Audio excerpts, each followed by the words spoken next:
ছবিটা অরিজিনাল হবে না স্লাইডের ছবিটা অরিজিনাল? স্লাইডেরটা বেশি সুন্দর কাটছে। স্লাইডের মধ্যে মাস্কুলারিস মিউকোজাটা একদম মোটা টুকরা মাংস মোটা মাস্কুলারিস মিউকোজা।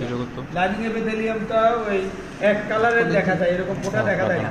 এখানে লাইনিং এপিথেলিয়ামটা নিউক্লিয়াস গুলো স্পষ্টভাবে দেখা যায়, কিন্তু ওখানে নিউক্লিয়াস গুলো দেখা যায় না। বুঝতে পারছো? ওখানে লেমিনার প্রক্রিয়াটা গ্যাপটা বোঝা যায়, এক কালার সাদা এক কালার মাস্কুলারিস মিউকোজা, এজ গুলোর মিউকোজা, আর এটা সাবমিউকোজা। সাবমিউকোজাতে বিভিন্ন ধরনের টিস্যু আছে, দেখো ব্লু কালার আছে, রেড কালার আছে, এটা বেইন কলাপস হলে বেইন, ব্লু হলে আকারে, হ্যাঁ। আর এগুলো এডিপোস টিস্যু, এগুলো লিম্ফোটিক টিস্যু।